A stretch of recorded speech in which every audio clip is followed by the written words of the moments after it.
सुप्रभात बच्चों। आज हम कक्षा 10 की पाठ्य पुस्तक स्पर्श से निदा फाजली की कहानी अब कहाँ दूसरे के दुख से दुखी होने वाले का अध्ययन करेंगे। उससे पहले हम निदा फाजली के बारे में जानेंगे। निदा फाजली, इनका जन्म 1938 से 2016 का था। 12 अक्टूबर 1938 को दिल्ली में जन्मे निदा फाजली का बचपन ग्वालियर में बीता।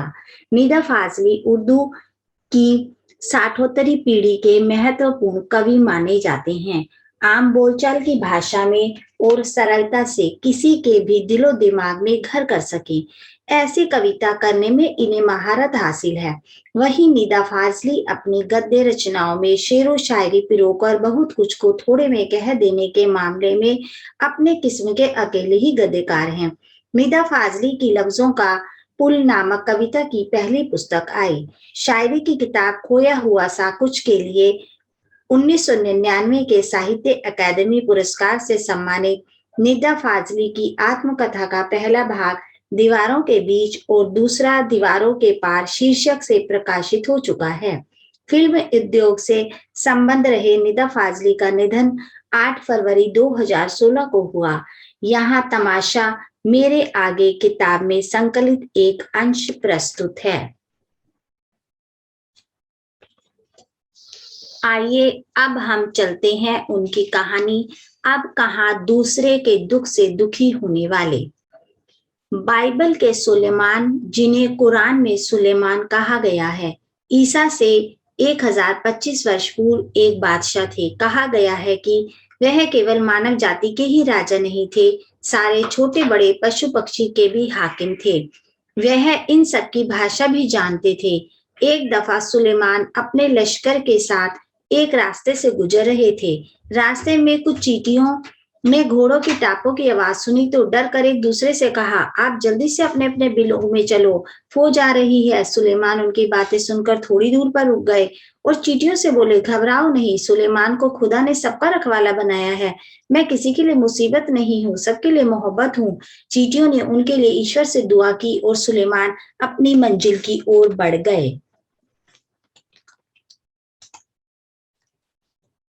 ऐसी एक घटना का जिक्र सिंधी भाषा के महाकवि शेख अयाज ने अपनी आत्मकथा से किया है। उन्होंने लिखा है, एक दिन उनके पिता कुएं से नहाकर लौटे। माँ ने भोजन परोसा। उन्होंने जैसे ही रोटी का कोर तोड़ा, उनकी नजर अपनी बाजू पर पड़ी। वहां एक काला चिमटा रेंग रहा था। वह भोजन छोड़कर उठ खड़े हुए। माँ ने पूछा, क्या बात है, भोजन अच्छा नहीं लगा? शेख अयाज के पिता बोले, नहीं, यह बात नहीं है, मैंने एक घर वाले को बेघर कर दिया है। उस बेघर को कुएं पर उसके घर छोड़ने जा रहा हूँ। बाइबल और दूसरे पावन ग्रंथों में नूह नाम के एक पैगंबर का जिक्र मिलता है। उनका असली नाम लश्कर था, लेकिन अरब ने उनको नूह के लक़ब से याद किया है। वह इसलिए कि आप सभी उम्र रोते रहें। इसका कारण एक जख्मी कुत्ता था। नूह के सामने से एक बार एक घायल कुत्ता गुजरा। नूह ने उसे दुत्कारते हुए कहा, दूर हो जा गंदे कुत्ते। इस्लाम में कुत्तों को गंदा समझा जाता है। कुत्ते ने उनकी दुत्कार सुनकर जवाब दिया, ना मैं अपनी मर्जी से कुत्ता हूँ, ना तुम अपनी पसंद से इंसान हो। बनाने वाला सबका तो वही एक है। मट्टी से मट्टी मिले खो के सभी निशान, किसमें कितना खून है को कैसे हो पहचान। नूह ने जब उसकी बात सुनी और दुखी हो मुद्दत तक रोते रहे।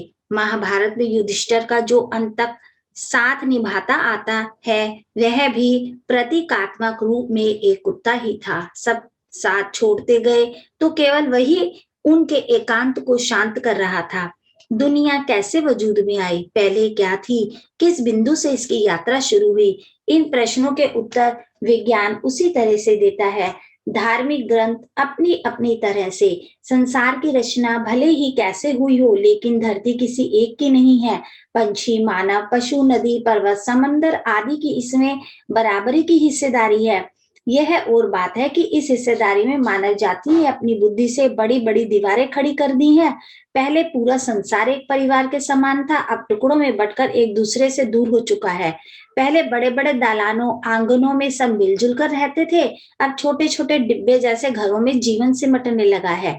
बढ़ती हुई आबादियों ने समंदर को पीछे सरकाना शुरू कर दिया है, पेड़ों को रास्तों से हटाना शुरू कर दिया है। फैलते हुए प्रदूषण ने पंछियों को बस्तियों से भगाना शुरू कर दिया है। बारूदों की विशाल विनाश लीलाओं ने वातावरण को सताना शुरू कर दिया। अब गर्मी में ज्यादा गर्मी, बेवक्त की बरसातें, जलजले सैलाब, तूफान और नित नए रोग मानव और प्रकृति के इसी असंतुलन के परिणाम है। नेचर की सहन शक्ति की एक सीमा होती है, नेचर के गुस्से का एक नमूना कुछ साल पहले मुंबई में देखने को मिला था और वह नमूना इतना डरावना था कि बंबई निवासी डरकर अपने अपने पूजा स्थल में अपने खुदाओं से प्रार्थना करने लगे थे। कई सालों में से बड़े बड़े बिल्डर समुद्र को पीछे धकेलकर उसकी जमीन को हत्या रहे थे। बेचारा समुद्र लगातार सिमटता जा रहा था। पहले उसने अपनी फैली हुई टांगे समेटी, थोड़ा सिमट कर बैठ गया, फिर जगह कम पड़ी तो उकड़ू बैठ गया, फिर खड़ा हो गया। जब खड़े रहने की जगह कम पड़ी तो उसे गुस्सा आ गया। जो जितना बड़ा होता है उसे उतना ही कम गुस्सा आता है, परंतु आता है तो रोकना मुश्किल हो जाता है। और यही हुआ।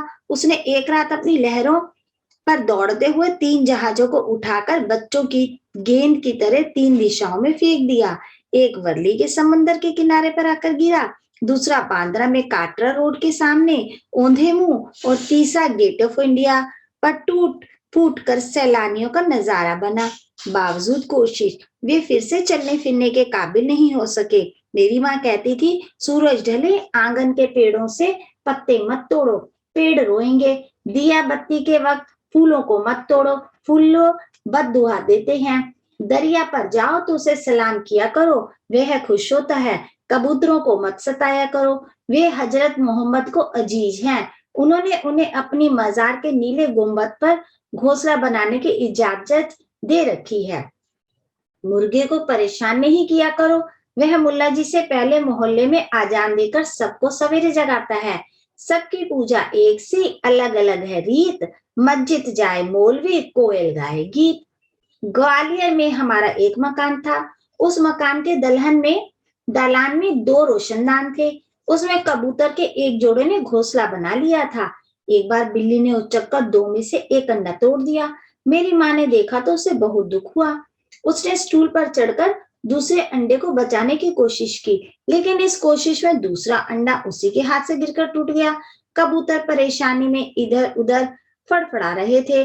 उसकी आंखों में दुख देखकर मेरी माँ की आंखों में भी आंसू आ गए। इस गुनाह को खुदा ने मुआफ बनाने के लिए उसने पूरे दिन रोजा रखा। दिन भर कुछ खाया पिया नहीं, सिर्फ रोती रही और बार बार नमाज पढ़ पढ़कर खुदा से इस गलती को मुआफ करने की दुआ मांगती रही। ग्वालियर से बंबई की दूरी ने संसार को काफी कुछ बदल दिया है। वर्सोवा में जहां आज मेरा घर है, पहले यहाँ दूर तक जंगल था, पेड़ थे, परिंदे थे और दूसरे जानवर थे। अब यहाँ समुद्र के किनारे लंबी चौड़ी बस्ती बन गई है। इस बस्ती में ना जाने कितने चरिंदों से उनका घर छीन लिया है। इनमें से कुछ शहर छोड़कर चले गए हैं, जो नहीं जा सके उन्होंने यहाँ वहां डेरा डाल लिया है। इनमें से 2 कबूतरों ने मेरे फ्लैट के एक मचान में घोंसला बना लिया है। बच्चे अभी छोटे